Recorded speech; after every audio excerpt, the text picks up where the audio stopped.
If he doesn't do that, he risks losing centrist voters because polling shows that 68% of Americans do now accept that climate change is happening and it's human caused.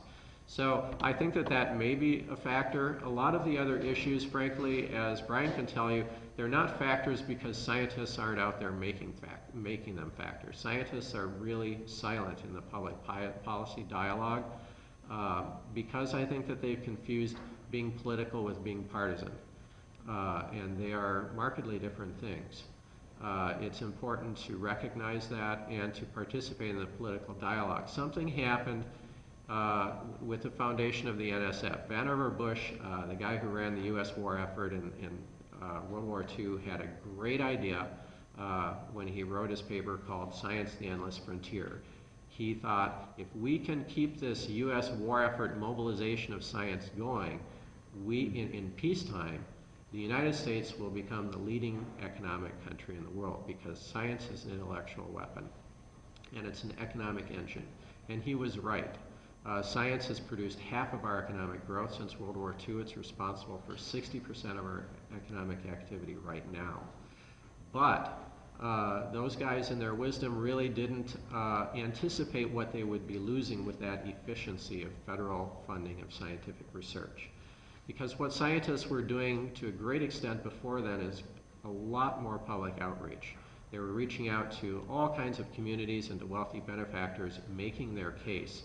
People like Edwin Hubble would give a lecture on his work to crowds of 5,000 people, standing room only.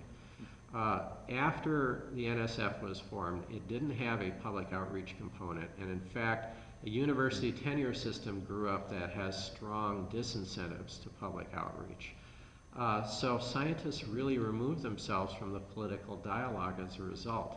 And over the last 2 generations, an attitude evolved through the competitive grant-making structure that the NSF helped to put in place, whereby scientists really began to look at public outreach as a second-class activity, something you did after you failed at regular science or after you're on, if you're on a track towards retirement, or if you're just not that good.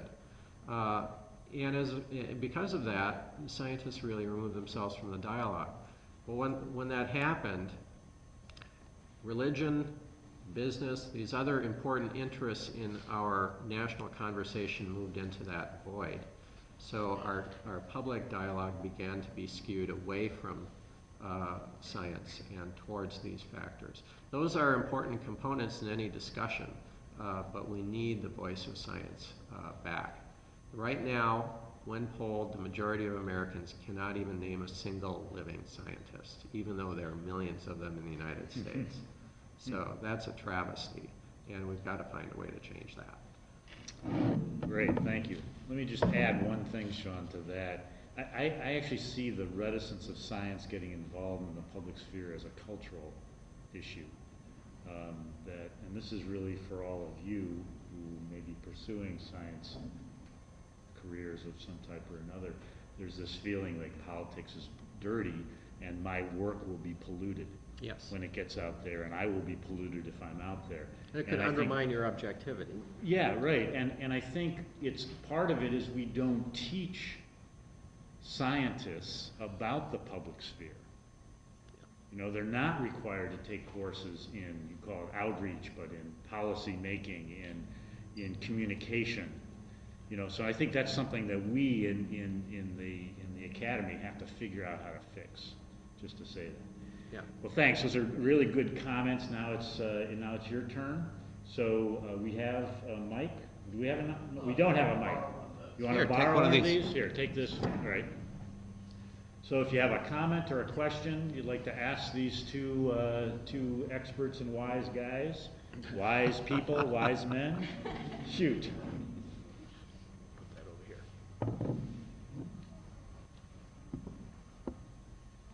So I think show me the money is kind of something that you're talking about, Brian.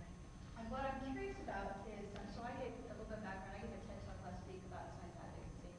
I'm a microbiologist who studies antibiotics and due to investment problems hasn't been worked and hasn't had my research in a long time. So getting back to your comment about show me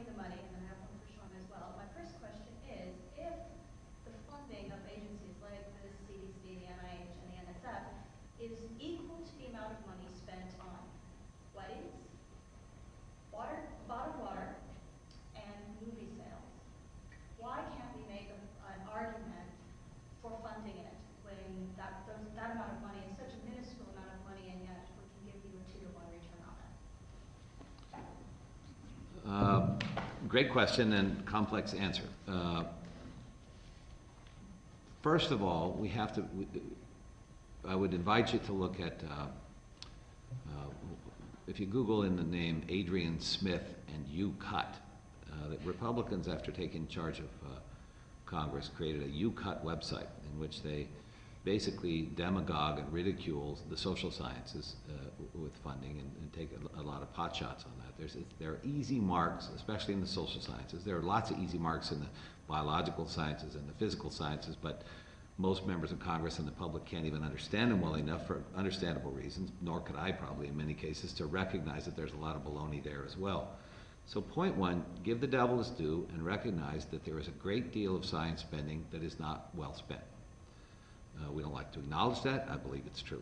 I believe we've got massive existential threats to the world, and a lot of us in science spend our efforts on things that don't really matter, except that it gets us tenure or academic jobs or whatever.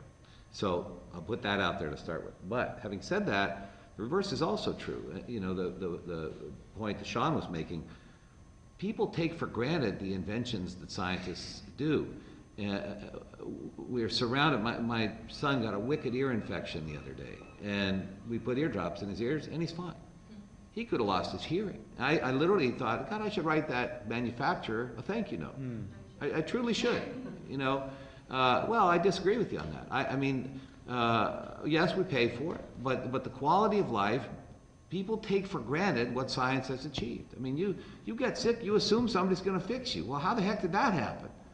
You know, I was at a town hall of 3,500 people screaming at me in the worst days of the teabag movement, and they asked me to, yes, I know, they asked me to name one single government agency does a good job. I said, I think the CDC does a pretty good job. Boo! You know, I thought, wait a second.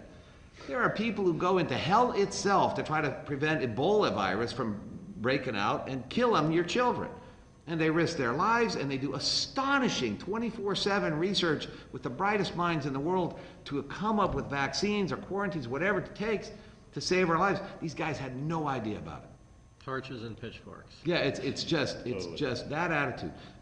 Secondly, and I think something Sean alluded to, and I'll stop with this, there is a core challenge confronting constitutional democratic republics like ours, but confronting all forms of government today, and it is this. There is no possible way the governing bodies and the people who govern can keep up with the pace of technological and scientific change. And nobody in any culture that I'm aware of has adequately addressed it. The Science Committee is a backwater committee, and even if it weren't, we have very good staff, by the way, really hardworking young PhDs, really good people, and not so young in many cases, but really good people. And there are some really good, dedicated members on the committee. But it is literally the ugly stepchild of congressional committees, or figuratively, not literally. Although if you look at it lately, it's getting pretty literal.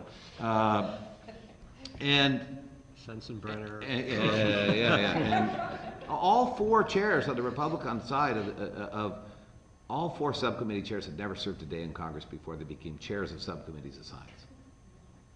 How seriously can you take something if you do that? But anyway, the broader problem, set that aside, is how does any government keep pace in its laws and its regulations in a world of science and its economic policies in a world where technology and science outpacing it? And maybe Sean's got some thoughts on that, because obviously he's given a lot of thought to it. What is the answer? Yeah. I mean, maybe you want to go somewhere else, but I'm interested. I mean, well, that is Brian's put his finger on the problem. Because whenever the people are well-informed, that well-informed part is a hitch. They can be trusted with their own government. Democracy places an ever-increasing burden of education on the voter. And these days, science is so advanced that no one has the time to read every scientific paper to make a decision about any contentious policy issue. And really, any science issue can become contentious. Back in the 1920s, I'll give you an example. Relativity, the special theory of relativity became politicized as right-wing relativity deniers thought that it would undermine moral development and bring in moral relativism. So they started calling it Jewish science and said it was a big hoax, and Albert Einstein was only in it for the money. Einstein at the time said, and here's a quote, "Currently, every waiter and every coachman is debating whether or not relativity theory is correct. Belief in this matter depends on political party affiliation." So that shows just how crazy, yeah, nothing has changed, because that's exactly what they're saying about climate change today, right? Word for word, just about. But that shows how challenging this is going to become, especially over the next 40 years. I'm concerned, because the amount of new information that we're creating is creating what I call a science gap, a gap between what we can do and the power that we can do, and our regulatory mechanisms for moderating that power and using it to our greatest advantage instead of to our detriment. So the idea of what you guys are talking about, bridging that communication gap, bridging that science policy gap, is going to become, in my mind, the #1 question over the next half century. Because what we're facing is an inability to connect the dots between what we can do with our education and what we're doing with our policy making, to the point that it becomes a matter of belief. I don't have time to read all the science on, I did read a lot of science actually on whether or not cell phones cause brain cancer. That's a good policy issue. I've written about that one a lot. Because of the word radiation, microwave radiation. They use microwaves, so that must mean that they're scary and they could cause cancer, right? It's not physically possible. In fact, Einstein's 1923 Nobel Prize showed why it's not possible if you understand physics, but you have to get into the details of physics and chemistry and a little bit of biology to realize why it's not possible. It's a policy issue, but it becomes a matter of belief. So then we get into arguments over belief, and science is just another way of knowing, just like any other assertion that anybody could make. And then you can have John Shimka sitting there chairing a committee in the House on energy and the Energy. or was it energy or environment and the economy? Environment and the economy, waving his Bible on a climate change hearing, saying, "Man will not end the world. God will say when the time is for the world to be over." And there's a serious theological debate about the level of carbon in the atmosphere, and that this may be a carbon-starved planet. Well, I don't know about you guys, but I don't recall reading about carbon dioxide in the Bible. But if we don't have the time or the capacity or the education to make decisions based on the sciences actually affecting our lives, we fall back on authority. And I think that that's why we're seeing this big resurgence of authoritarianism in our politics, but across the world, really.